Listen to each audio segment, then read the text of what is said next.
नमस्कार दोस्तों, आज मैं आपके लिए लेकर आई हूँ मुंशी प्रेमचंद जी की कहानी त्रिया चरित्र। आइए शुरू करते हैं। सेठ लगनदास जी के जीवन की बगिया फलहीन थी। ऐसा कोई मानवीय, आध्यात्मिक या चिकित्सात्मक प्रयत्न न था जो उन्होंने न किया। यूँ शादी में एक पत्नी व्रत के कायल थे, मगर ज़रूरत और आग्रह से विवश होकर एक दो नहीं 5 शादियाँ की। यहाँ तक कि उम्र के 40 साल गुजर गए और अंधेरे बाग में उजाला न हुआ। बेचारे बहुत रंजीदा रहते थे। ये धन संपत्ति, ये ठाट बाट, ये वैभव और ये ऐश्वर्य, मेरे बाद इनका क्या होगा, कौन इनको भोगेगा, ये ख्याल बड़ा अफसोसजनक हुआ। आखिर यह सलाह हुई कि किसी लड़के को गोद लिया जाए, मगर ये मसला पारिवारिक झगड़ों के कारण सालों तक अटका रहा। जब उन्होंने देखा बीवियों में अब तक बदस्तूर कशमकश हो रही है, तो उन्होंने नैतिक साहस से काम लिया। होनहार अनाथ लड़के को गोद ले लिया। उसका नाम रखा गया मगनदास। उसकी उम्र 5-6 साल से ज़्यादा न थी। भला का जहीन और तमीज़दार। मगर औरतें सब कुछ कर सकती हैं, दूसरे के बच्चे को अपना नहीं सकती। यहाँ तो 5 औरतों का साझा था। यदि एक उससे प्यार करती तो बाकी 4 का फ़र्ज़ था कि वो उससे नफ़रत करें। सेठ जी उसके साथ बिल्कुल अपने लड़के सी मोहब्बत करते। पढ़ाने को मास्टर रखे, सवारी को घोड़े, रईसी ख्याल के आदमी थे। राग रंग का सामान भी मुहैया था। गाना सीखने का लड़के ने शौक़ किया तो उसका भी इंतज़ाम हो गया। जब मगनदास जवानी तक पहुंचा तो रईसाना दिलचस्पियों में उसे कमाल हासिल था। उसका गाना सुनकर उस्ताद लोग कानों पर हाथ रखते। सहसवार ऐसा कि दौड़ते हुए घोड़े पर सवार हो जाता। डील डोल शक्ल सूरत में उसका सा अलवेला जवान दिल्ली में कम होगा। शादी का मसला पेश हुआ। नागपुर के करोड़पति सेठ मक्खन लाल उस पर बहुत लहराए हुए थे। उनकी लड़की से शादी हो गई। धूमधाम का जिक्र किया जाए तो किस्सा वियोग की रात से भी लंबा हो जाए। मक्खन लाल का उसी शादी में दिवाला निकल गया। इस वक्त मगनलाल से ज़्यादा ईर्ष्या के योग्य आदमी और कौन होगा। उसकी ज़िंदगी की बहार उमंगों पर थी और मुरादों के फूल अपनी शबनमी ताजगी में खिल खिल कर हुस्न और ताजगी का समा दिखा रहे थे। मगर तकदीर की देवी कुछ और ही सामान कर रही थी। वो सैर सपाटे के लिए जापान गया हुआ था कि खबर आई, ईश्वर ने तुम्हें एक भाई दिया है। मुझे इतनी खुशी है कि ज़्यादा अरसे तक जिंदा न रह सकूं। तुम जल्दी लौट आओ। मगनदास के हाथ से तार का कागज़ छूट गया और सर में ऐसा चक्कर आया कि जैसे किसी ऊंचाई से गिर पड़ा है। मगनदास का किताबी ज्ञान बहुत कम था, मगर स्वभाव की सज्जनता से वो खाली हाथ न था। हाथों की उदारता में जिस समृद्धि का वरदान है, उसने उसे उदार बना दिया था। उसे घटनाओं की उलटफेर से दुख तो हुआ। आखिर को वह इंसान ही था, मगर उसने धीरज से काम लिया। वह आशा और भय की मिली जुली हालत में देश को रवाना हुआ। रात का वक्त था। जब अपने दरवाजे पर पहुंचा तो नाच गाने की महफिल सजी देखी। उसके कदम आगे न बढ़े, लौट पड़ा और एक दुकान के चबूतरे पर बैठकर सोचने लगा कि अब क्या करना चाहिए। इतना तो उसे यकीन था कि सेठ जी अब भी उसके साथ भले मन और मोहब्बत से पेश आएंगे, बल्कि शायद अब और भी कृपा करने लगे। सेठानियाँ भी अब उसके साथ गैरों का सा व्यवहार न करेंगी। मुमकिन है मंजली बहू, जो इस खुशनसीब बच्चे की माँ थी, उससे दूर दूर रहे, मगर बाकी चारों की तरफ से सेवा सत्कार में कोई फ़र्क नहीं था। उसकी डाह से वो फ़ायदा उठा सकता था। हाँ, उसकी गैरत ने गवारा ना किया कि जिस घर में वह मालिक की हैसियत से रहता था, वहाँ उसे आश्रित बनकर रहना पड़े। उसने फैसला कर लिया कि यहाँ रहना अब नामुमकिन है, मगर जाऊँ कहाँ। ना कोई ऐसा फ़न सीखा, ना कोई ऐसा इल्म हासिल किया जिससे रोज़ी कमाने की सूरत हासिल होती। रईसी आदमी की दिलचस्पियाँ उसी वक्त तक कद्र से देखी जाती हैं जब तक वे रईसों के आभूषण रहें।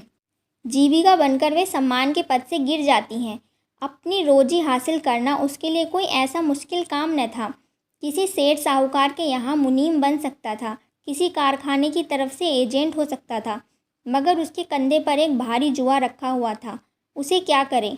एक बड़े सेठ की लड़की जिसने लाड़ प्यार में परवरिश पाई, उससे ये कंगाली की तकलीफ़ें क्यों कर झेली जाएंगी।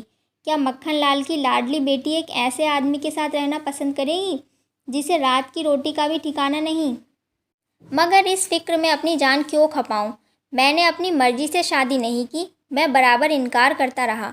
सेठ जी ने ज़बरदस्ती मेरे पैरों में बेड़ी डाली है, अब वही इसके ज़िम्मेदार है।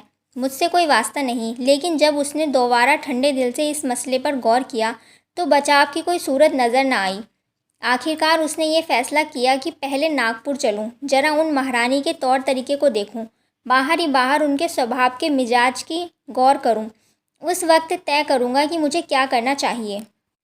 अगर रईसी की बू उसके दिमाग से निकल गई है और मेरे साथ रूखी रोटियां खाना मंजूर है तो इससे अच्छा फिर और क्या। और अगर वो अमीरी ठाट बाट के लिए बिकी हुई है तो मेरे लिए रास्ता साफ है। फिर मैं हूँ और दुनिया का गम। ऐसी जगह जाऊँ जहाँ किसी परिचित की सूरत सपने में भी न दिखाई दे। गरीबी की जिल्लत नहीं रहती अगर अजनबियों की तरह ज़िंदगी बसर की जाए। जानने पहचानने वालों की कनखियाँ हैं जो इस तरह गरीबी की यंत्रणा बना देती हैं। इस तरह दिल में अपनी ज़िंदगी का नक्शा बनाकर मगनदास अपनी मर्दाना हिम्मत के भरोसे नागपुर की तरफ चला, उस मल्लाह की तरह जो कश्ती बगैर नदी की उमड़ती हुई लहरों में अपने को डाल दे। शाम के वक्त सेठ मक्खन लाल के सुंदर बगीचे में सूरज की पीली किरणें मुरझाए हुए फूलों से गले मिलकर विदा ले रही थी। बाग के बीच में एक पक्का कुआं था और एक मौसलरी का पेड़। कुएं के मुंह पर अंधेरी सी नीली नकाब थी, पेड़ के सिर पर रोशनी की सुनहरी चादर। इसी पेड़ के पास एक थका मादा नौजवान कुएं पर आया और लोटे से पानी भरकर पीने के बाद जगत पर बैठ गया। मालिन ने पूछा, कहाँ जाओगे? मगनदास ने जवाब दिया कि जाना तो था बहुत दूर, मगर यहीं रात हो गई। यहाँ कहीं ठहरने का ठिकाना मिल जाए। चले जाओ सेठ जी की धर्मशाला में, बड़े आराम की जगह है। धर्मशाले में तो मुझे ठहरने का कभी संयोग नहीं हुआ। कोई हर्ज ना हो तो यहीं पड़ा रहूं। यहाँ रात को कोई रहता है? भाई मैं यहाँ ठहरने को ना कहूँगी। ये बाई जी की बैठक है, झरोके में बैठकर सैर किया करती हैं। कहीं देखभाल लें तो मेरे सिर पर एक भी बाल न रहे। बाई जी कौन? यही सेठ जी की बेटी इंदिराबाई। ये गजरे उन्हीं के लिए बना रही हो क्या? हाँ, और सेठ जी के यहाँ और है ही कौन। फूलों के गहने बहुत पसंद करती हैं, शौकीन औरत मालूम होती हैं। भाई यही तो बड़े आदमियों की बातें हैं। वो शौक़ ना करें तो हमारा तुम्हारा निभा कैसे हो? और धन है किस लिए? अकेली जान पर 10 लौंडिये हैं। सुना करती थी कि भगवान आदमी का हर भूत जोतता है। वो आंखों देखा आप ही आप पंखा चलने लगे, आप ही आप सारा घर में दिन का सा उजाला हो जाए। तुम झूठ समझते होंगे, मगर मैं आंखों से देखा हाल कहती हूँ। उस गर्व की चेतना के साथ जो किसी नादान आदमी के सामने अपनी जानकारी के बयान करने में होता है। बूढ़ी मालिन अपनी सर्वज्ञता का बखान करने लगी। मगनदास ने उकसाया, होगा भाई, बड़े आदमी की बातें निराली होती हैं। लक्ष्मी के बस में सब कुछ है, मगर अकेली जान पर 10 लौंडिये? समझ में नहीं आता। मालिन ने बुढ़ापे के चिड़चिड़ेपन से जवाब दिया, तुम्हारी समझ मोटी हो तो कोई क्या करे? कोई पान लगाती है, कोई पंखा जलती है, कोई कपड़े पहनाती है। 2000 रुपये में तो सेज गाड़ी आई थी। कहो तो मुंह देख लो, उस पर हवा खाने जाती हैं। एक बंगालिन गाना बजाना सिखाती है, मैम पढ़ाने आती हैं, शास्त्री जी संस्कृत पढ़ाते हैं, कागज़ पर ऐसी मूरत बनाती हैं कि अब बोल पड़े। दिल की रानी है, बेचारी के भाग फूट गए। दिल्ली के सेठ लगनदास के गोद लिए हुए लड़के से ब्याह हुआ था, मगर राम जी की लीला, 70 बरस के मुर्दे को लड़का दिया, कौन पति आएगा? जब से खबर आई है तब से बहुत उदास हो रही हैं, रोती थी। मेरे सामने की बात है, बाप ने देख लिया, समझाने लगे। लड़की को बहुत चाहते हैं, सुनती हूँ दामाद को यहीं बुलाकर रखेंगे। नारायण करे मेरी रानी दूधो नहाए पूतो फले। माली मर गया था, उन्होंने आड़ न ली होती तो घर भर के टुकड़े मांगती। मगनदास ने ठंडी सांस ली। बेहतर है अब यहाँ से अपनी इज्जत आबरू लिए चल दूँ। यहाँ तो मेरा निभाना होगा। इंदिरा रईसजादी है, तुम इस काबिल नहीं हो कि उसके शौहर बन सको। मालिन से बोला तो धर्मशाले में जाता हूँ, जाने वहाँ खाट बाट मिल जाती है कि नहीं, मगर रात ही तो काटनी है, किसी तरह काट ही जाएगी। रईसों के लिए मखमली गद्दे चाहिए, हम मज़दूरों के लिए तो पुआल ही बहुत है। यह कहकर उसने लुटिया उठाई, डंडा संभाला और दर्द भरे दिल से एक तरफ चल दिया। इस वक्त इंदिरा अपने झरोके पर बैठी इन दोनों की बातें सुन रही थी। कैसा संयोग है कि स्त्री को स्वर्ग की सब सिद्धियां प्राप्त हैं और उसका पति आवाराओं की तरह मारा मारा फिर रहा है। उसे रात काटने का ठिकाना नहीं। मगनदास निराश विचारों में डूबा हुआ शहर से बाहर निकल आया और एक सराय में ठहरा। वो सिर्फ इसलिए मशहूर थी क्योंकि वहाँ शराब की एक दुकान थी। यहाँ आसपास से मजदूर लोग आ आकर अपने दुख को भुलाए फिरते थे। जो भूले भटके मुसाफिर यहाँ ठहरते, उन्हें होशियारी और चौकसी का व्यवहारिक पाठ मिल जाता था। मगनदास थका मांदा ही एक पेड़ के नीचे चादर बिछाकर सो रहा था। जब सुबह को नींद खुली तब उसे किसी पीर औलिया के ज्ञान की प्रतीक्षा का चमत्कार दिखाई पड़ा। उसकी पहली मंजिल वैराग्य, उसकी छोटी सी पोटली जिसमें दो एक जोड़ी कपड़े, रास्ते का खाना और लुटिया डोर बंधी हुई थी। उन कपड़ों को छोड़कर जो उसके बदन पर थे उसके पास और कुछ भी न था, और भूख जो कंगाली में और भी तेज हो जाती है उसे बेचैन कर रही थी। मगर दृढ़ स्वभाव का आदमी था। उसने किस्मत का रोना ना रोया, किसी तरह गुजर करने की तदबीरें सोचने लगा। लिखने और गणित में उसे अच्छा अभ्यास था, मगर इस हैसियत में उससे फ़ायदा उठाना असंभव था। उसने संगीत का बहुत अभ्यास किया था। किसी रसिक रईस के दरबार में उसकी कद्र हो सकती थी, मगर उसके पुरुषोचित अभिमान ने इस पेशे को अख्तियार करने की इजाज़त ना दी। हाँ, वो आला दर्जे का घुड़सवार था और यह फ़न पूरी शान के साथ उसकी रोजी का साधन बन सकता था। ये पक्का इरादा करके उसने हिम्मत से कदम आगे बढ़ाए। ऊपर से देखने पर यह बात यकीन के काबिल नहीं मालूम होती, मगर वो अपना बोझ हल्का हो जाने पर इस वक्त बहुत उदास नहीं था। मर्दाना हिम्मत का आदमी ऐसी मुसीबतों को उसी निगाह से देखता है जैसे एक खुशहाल विद्यार्थी परीक्षा के प्रश्नों को देखता है। उसे अपनी हिम्मत आजमाने का, एक मुश्किल से जूझने का मौका मिल जाता है। उसकी हिम्मत अनजाने ही मजबूत हो जाती। अक्सर ऐसे मार्के प्रेरणा का काम देते हैं। मगन दास इस जोश से कदम बढ़ाता चला जाता था कि जैसे कामयाबी की मंजिल नज़र आ रही है, मगर शायद वहाँ घोड़ों ने शरारत और बिगड़ैलपन से तौबा कर ली थी। सभी स्वाभाविक रूप से बहुत मज़े में धीमे धीमे चलने लगे थे। वो जिस गांव में चला जाता, निराशा को उकसाने वाला जवाब आता। आखिरकार शाम के वक्त जब सूरज अपनी आखिरी मंजिल पर जा पहुंचा था, उसकी कठिन मंजिल तमाम हुई। नागर घाट के ठाकुर अटल सिंह ने उसकी चिंता को समाप्त किया। यह एक बड़ा गांव था। पक्के मकान बहुत थे, मगर उनमें प्रेत आत्माएं आवार थीं। कुछ साल पहले प्लेग ने आबादी के एक बड़े हिस्से को इस क्षणभंगुर संसार से उठाकर स्वर्ग पहुंचा दिया था। इस वक्त प्लेग से बचे कुचे लोग गांव के नौजवान व शौकीन जमींदार साहब और हल्के के कारगुजार तथा थाने के रौबीले थानेदार साहब थे। उनकी मिलीजुली कोशिश से गांव में सतयुग का राज था। धन दौलत को लोग जान का अजाब समझते थे, उसे गुनाह की तरह छुपाते थे। घर पर रुपए रहते हुए लोग कर्ज लेकर खाते और फटेहाल रहते। इसी पर निभा था। कागज़ की कोठरी थी। हुकूमत और ज़बरदस्ती का बाजार गर्म था। अहीरों को यहाँ आंझन के लिए भी दूध न था। थाने में दूध की नदी बहती थी। मवेशी खाने के महाजन दूध की कुंडलियाँ करते थे। इसी अंधेर नगरी को मगनदास ने अपना घर बनाया। ठाकुर साहब ने असाधारण उदारता से काम लेकर उसे रहने के लिए एक मकान भी दे दिया, जो केवल बहुत व्यापक अर्थ में मकान कहा जा सकता था। इसी झोपड़ी में वो एक हफ्ते से दिन काट रहा था। उसका चेहरा जर्द है और कपड़े मैले हो रहे हैं, मगर ऐसा मालूम होता है उसमें अब इन बातों की अनुभूति ही न रही। जिंदा है, मगर ज़िंदगी रुखसत हो गई है। हिम्मत और हौसला मुश्किल को आसान कर सकते हैं, आंधी और तूफान से बचा सकते हैं, मगर चेहरे को खिला सकना उनके सामर्थ्य से बाहर है। टूटी हुई नाव पर बैठकर मल्हार गाना हिम्मत का काम नहीं, हिमाकत का काम है। एक रोज़ जब शाम के वक्त वो अंधेरे में घाट पर पड़ा हुआ था, एक औरत उसके दरवाजे पर आकर भीख मांगने लगी। मगन दास को आवाज़ परिचित जान पड़ी। बाहर आकर देखा तो वही चंपा मालिन थी, कपड़े तार तार, मुसीबत की रोती हुई तस्वीर। बोला, मालिन तुम्हारी ये क्या हालत है, मुझे पहचानती हो? मालिन ने चौंक कर देखा और पहचान गई। बोली, बेटा अब बताओ, मेरा कहाँ ठिकाना? तुमने मेरा बना बनाया घर उजाड़ दिया। ना उस दिन मैं तुमसे बात करती, ना मुझे ये विपत पड़ती। बाई ने तुम्हें बैठे देख लिया, बातें भी सुनी। सुबह होते ही मुझे बुलाया और बरस पड़ी। नाक कटवा दूंगी, मुंह में कालिक लगवा दूंगी। चुड़ैल कुटनी, तूने मेरी बात किसी गैर आदमी से क्यों चलाई? तू दूसरों से मेरी चर्चा करे?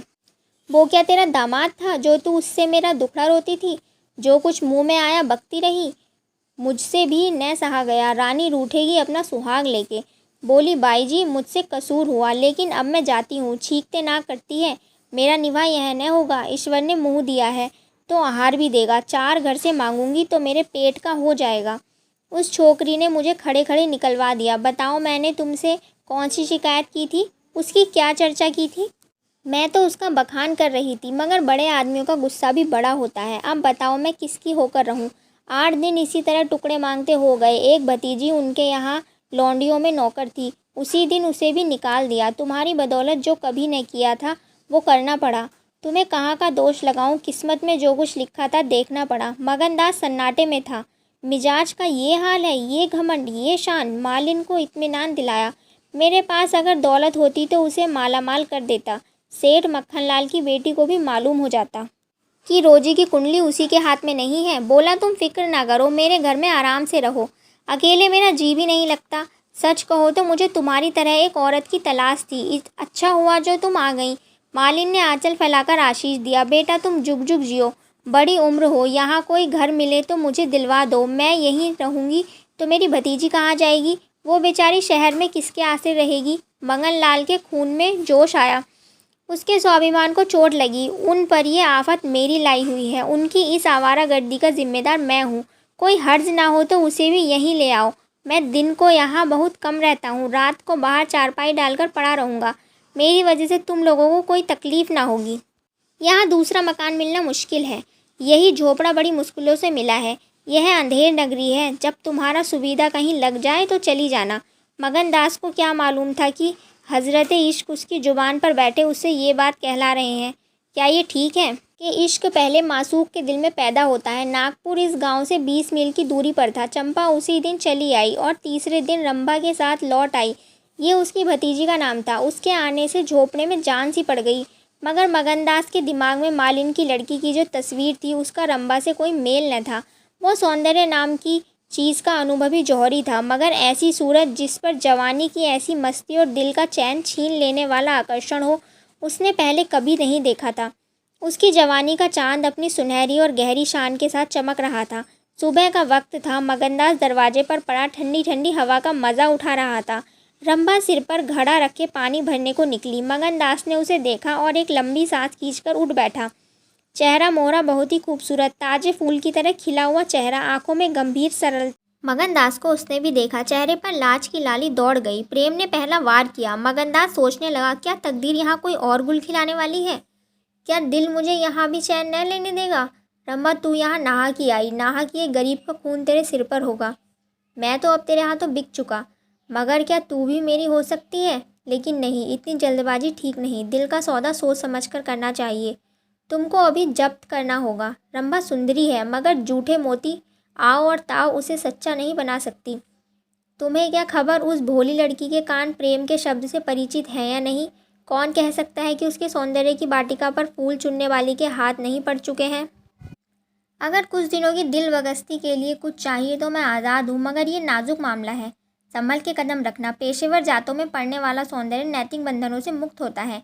3 महीने गुजर गए। मगनदास रंभा को ज्यों ज्यों बारीक से बारीक निगाहों से देखता, त्यों त्यों उस पर प्रेम का रंग गाढ़ा होता जाता था। वो रोज़ उसे कुएं से पानी निकालते देखता, रोज़ घर में झाड़ू देती, रोज़ खाना पकाती। मगनदास को उन ज्वार की रोटियों में जो मज़ा आता था वो अच्छे से अच्छे व्यंजनों में भी न आया था। उसे अपनी कोठरी हमेशा साफ़ सुथरी मिलती। ना जाने कौन उसका बिस्तर बिछा देता। क्या ये रंभा की कृपा थी? उसकी निगाहें शर्मीली थी। उसने कभी उसे अपनी तरफ चंचल आंखों से ताकते नहीं देखा। आवाज़ कैसी मीठी, उसकी हंसी की आवाज़ कभी उसके कानों में नहीं आई। अगर मगनदास उसके प्रेम में मतवाला हो रहा था तो कोई ताज्जुब की बात नहीं। उसकी भूखी निगाहें बेचैनी और लालसा में डूबी हुई हमेशा रंभा को ढूंढा करती। जब वह किसी गांव को जाता तो उसकी ज़िद्दी और बेताब आंखें मुड़ मुड़कर झोपड़े के दरवाजे की ओर आती। उसकी ख्याति आसपास फैल गई थी। अगर उसके स्वभाव की मुसीबत और नरमदिली का अक्सर लोग अनुचित लाभ उठाते थे। इंसाफ पसंद लोग तो स्वागत सत्कार से काम निकाल लेते और जो ज़्यादा समझदार थे वो लगातार तकाजों का इंतज़ार करते, क्योंकि मगनदास इस फन को नहीं जानता था। बावजूद दिन रात की दौड़ धूप के गरीबों से उसका गला न छूटता। जब वो रंभा को चक्की पीसते हुए देखता, गेहूं के साथ उसका दिल भी पिस जाता था। वो कुएं से पानी निकालती तो उसका कलेजा निकल आता। जब वो पड़ोस की औरत के कपड़े सीती तो कपड़ों के साथ मगनदास का दिल छिद जाता। मगर कुछ बस था ना कानून। मगनदास की हृदय भेदी दृष्टि को इसमें तो ना कोई शक था कि उसके प्रेम का आकर्षण बिल्कुल बेअसर नहीं है। वरना रंभा की उन वफा से भरी खातिरदारियों की तुक कैसे बिठाता? वफा ही वो जादू है जो रूप के गर्व का सिर नीचा कर सकता है, मगर प्रेमिका के दिल में बैठने का मादा उसमें कम था। कोई दूसरा मनचला प्रेमी अब तक अपने वशीकरण में कामयाब हो चुका होता, मगर मगनदास ने दिल आशिकी का पाया था और जवान माशूक की। एक रोज़ शाम के वक्त चंपा किसी काम से बाजार गई हुई थी और मगनदास हमेशा की तरह चारपाई पर पड़ा उसे देख रहा था। रंभा अद्भुत छटा के साथ आकर उसके सामने खड़ी हो गई। उसका भोला चेहरा कमल की तरह खिला हुआ था और आंखों से सहानुभूति का भाव झलक रहा था। मगनदास ने उसकी तरफ पहले आश्चर्य व फिर प्रेम की निगाहों से देखा और दिल पर जोर डालकर बोला, आओ रंभा, तुम्हें देखने को बहुत दिनों से आंखें तरस रही थी। रंभा ने भोलेपन से कहा, मैं यहाँ न आती तो तुम मुझसे कभी ना बोलते।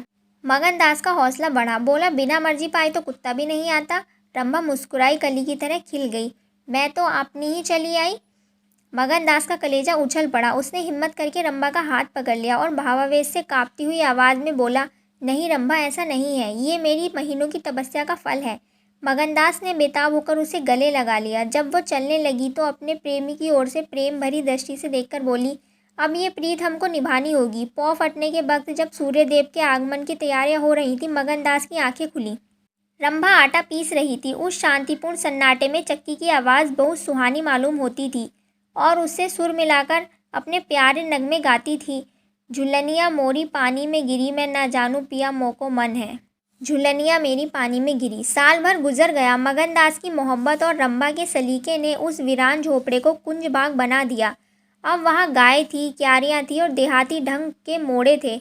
सुख सुविधा की अनेक चीज़ें दिखाई पड़ती। एक रोज़ सुबह के वक्त मगनदास कहीं जाने के लिए तैयार हो रहा था कि एक संभ्रांत व्यक्ति अंग्रेजी पोशाक पहने उसे ढूंढता हुआ आ पहुंचा और उसे देखते ही दौड़कर गले से लिपट गया। मगनदास और वो दोनों एक साथ ही पढ़ा करते थे। मगनदास ने भी उसे पहचाना और कुछ झेपता और झिझकता उससे लिपट गया। बड़ी देर तक दोनों दोस्त बातें करते रहे। बातें क्या थी, घटना और संयोगों की एक लंबी कहानी थी। कई महीने हुए सेठ लगन का छोटा बच्चा चेचक की नज़र हो गया। सेठ जी ने दुख के मारे आत्महत्या कर ली और अब मगनदास सारी जायदाद, कोठी, इलाके और मकानों का एक छत्र स्वामी था। सेठानियों में आपसी झगड़े हो रहे थे। कर्मचारियों ने गवन को अपना ढंग बना रखा था।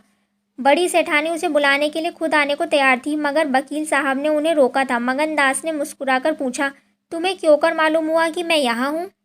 तो वकील साहब ने फरमाया, महीने भर से तुम्हारी टोह में हूँ। सेठ मक्खन लाल ने अता पता बतलाया। तुम दिल्ली पहुँचे और मैंने अपना महीने भर का बिल पेश किया। रंभा अधीर हो रही थी कि ये कौन है और इनसे क्या बातें हो रही हैं। 10 बजते बजते वकील साहब मगनदास से 1 हफ्ते का आने का वादा लेकर विदा हुए। उसी वक्त रंभा आ पहुंची और पूछने लगी, ये कौन थे, इनका तुमसे क्या काम था? मगनदास ने जवाब दिया, यमराज का दूत। क्या अपशगुन बकते हो? नहीं नहीं रंभा, यह अपशगुन नहीं है, ये सचमुच मेरी मौत का दूत था। मेरी खुशियों के बाग को रौंदने वाला, मेरी हरी भरी खेती को उजाड़ने वाला। रंभा, मैंने तुम्हारे साथ दगा किया है। मैंने तुम्हें अपने फरेब के जाल में फंसाया है। मुझे माफ़ करो। मोहब्बत ने मुझसे ये सब करवाया। मैं मगन सिंह ठाकुर नहीं हूँ। मैं सेठ लगनदास का बेटा और सेठ मक्खन लाल का दामाद हूँ। मगनदास को ये डर था कि शायद रंभा ये सुनते ही चौंक पड़ेगी और शायद मुझे जालिम दगाबाज कहने लगे, मगर उसका ख्याल गलत निकला। रंभा ने आंखों में आंसू भरकर सिर्फ इतना कहा, तो क्या तुम मुझे छोड़कर चले जाओगे? मगनदास ने उसे गले लगाकर कहा, हाँ। क्यों? रंभा ने कहा, इसलिए कि इंदिरा बहुत होशियार, सुंदर और धनी है। मैं तुम्हें ना छोड़ूंगी। कभी इंदिरा की लौंडी थी, अब उसकी सौत बनूंगी। तुम जितनी मेरी मोहब्बत करोगे उतनी इंदिरा की तो ना करोगे। मगर इस भोलेपन पर मतवाला हो गया। मुस्कुराकर बोला, अब इंदिरा तुम्हारी लौंडी बनेगी। मगर सुनता हूँ वो बहुत सुंदर है, कहीं मैं उसकी सूरत पर लुभा ना जाऊँ। मर्दों का हाल तुम नहीं जानती। मुझे अपने ही से डर लगता है। रंभा ने विश्वास भरी आंखों से देखकर कहा, क्या तुम भी ऐसा करोगे? जो जी में आए करना, मैं तुम्हें ना छोड़ूंगी। इंदिरा रानी बने, मैं लौंडी होंगी, और इतने पर भी मुझे छोड़ दोगे? मगनदास की आंखें डबडबा गईं और बोला, प्यारी, मैंने फैसला कर लिया है। मैं दिल्ली न जाऊंगा। ये तो कहने ही न पाया कि सेठ जी का स्वर्गवास हो गया। बच्चा उनसे पहले ही चल बसा था। अफसोस सेठ जी के आखिरी दर्शन भी न कर सका। अपना बाप भी इतनी मोहब्बत नहीं कर सकता। उन्होंने मुझे अपना वारिस बनाया है। वकील साहब कहते थे कि सेठानियों में अनबन है, नौकर चाकर लूटमार मचा रहे हैं।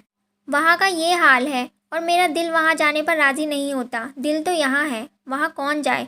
रंभा ज़रा देर तक सोचती रही और फिर बोली, तो मैं तुम्हें छोड़ दूँगी। कितने दिन तुम्हारे साथ रही, ज़िंदगी का सुख लूटा। अब जब तक ज़िंदगी इस सुख का ध्यान करती रहूँगी। मगर तुम मुझे भूल तो ना जाओगे? साल भर में एक बार देख लिया करना, और इसी झोपड़े में। मगनदास ने बहुत रोका, मगर आंसू ना रुक सके। रंभा, ये बातें ना करो, कलेजा बैठ जाता है। मैं तुम्हें छोड़ नहीं सकता, इसीलिए नहीं कि तुम्हारे ऊपर कोई एहसान है। तुम्हारी खातिर नहीं, अपनी खातिर। वो शांति, वो प्रेम, वो आनंद जो मुझे यहाँ मिलता है और कहीं नहीं मिल सकता। खुशी के साथ ज़िंदगी बसर हो, यही मनुष्य के जीवन का लक्ष्य है। मुझे ईश्वर ने ये खुशी यहाँ दे रखी है, तो मैं उसे क्यों छोड़ूं? धन दौलत तो मेरे लिए सलाम है, मुझे उसकी हवस नहीं। रंभा फिर गंभीर स्वर में बोली, मैं तुम्हारे पाँव की बेड़ी ना बनूंगी। चाहे तुम अभी मुझे ना छोड़ो, लेकिन थोड़े दिनों में तुम्हारी ये मोहब्बत ना रहेगी। मगनदास जोश से बोला, तुम्हारे सिवाय इस दिल में अब कोई और जगह न पा सकता। रात ज़्यादा आ गई थी, अष्टमी का चांद सोने जा चुका था। दोपहर के कमल की तरह साफ आसमान में तारे खिले हुए थे। किसी खेत के रखवाले की बांसुरी की आवाज़ें, जिसे दूरी ने तासीर, सन्नाटे, सुरीलेपन और अंधेरे ने आत्मिकता का आकर्षण दे दिया था, उसकी आवाज़ कानों में आ रही थी कि जैसे कोई पवित्र आत्मा नदी के किनारे बैठी हुई पानी की लहरों से या दूसरे किनारों के खामोशी को अपनी ओर खींचने वाले पेड़ों से अपनी ज़िंदगी के गम की कहानी सुना रही थी।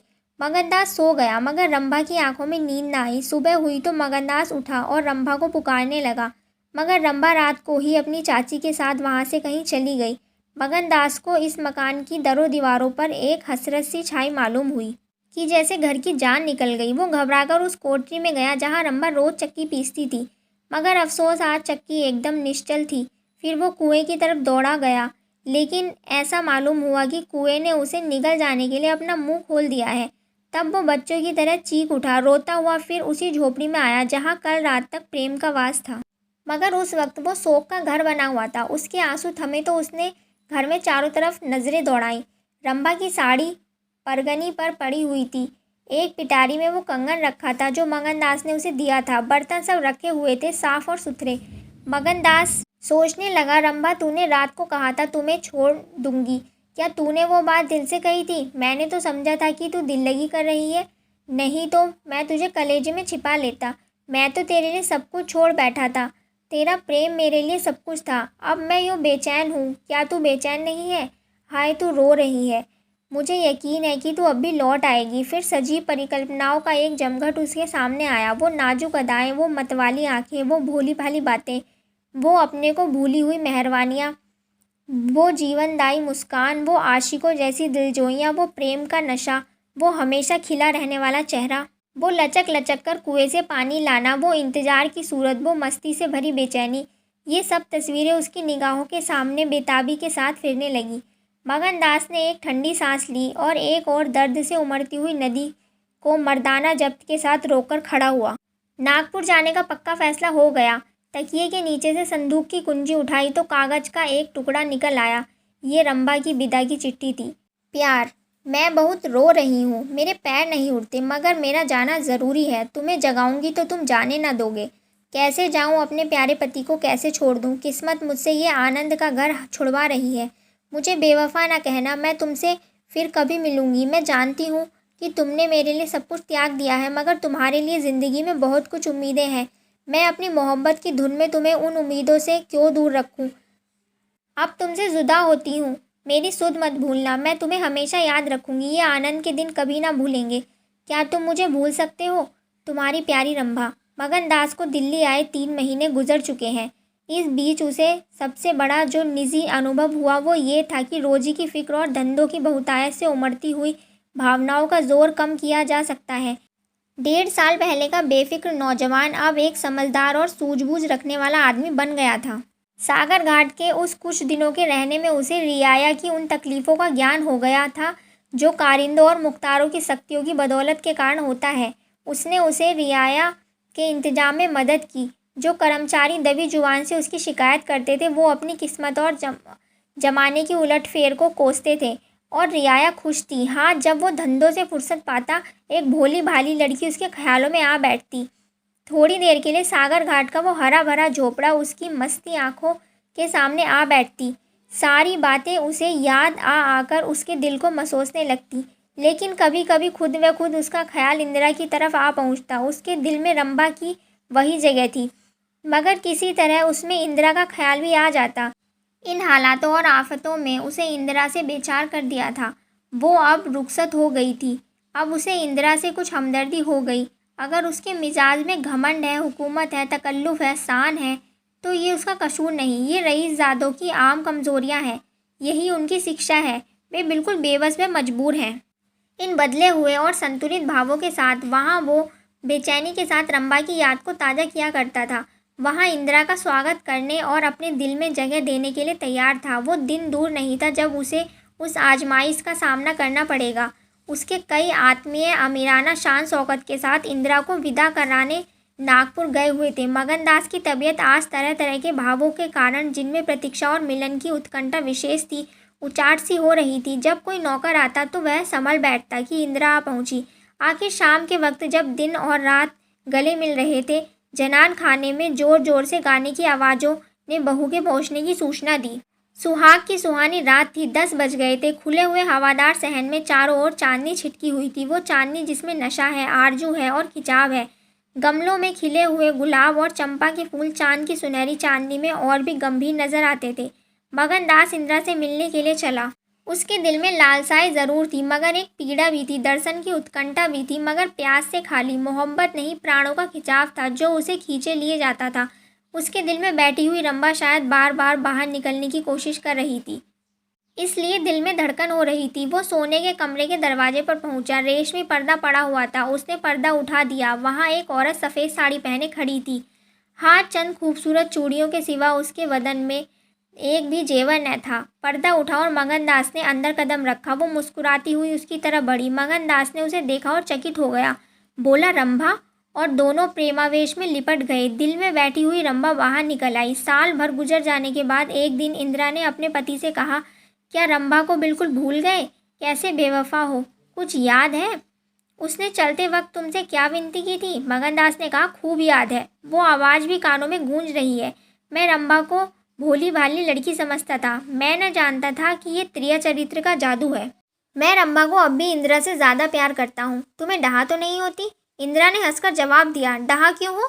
तुम्हारी रंभा है तो क्या मेरा मगन सिंह नहीं है?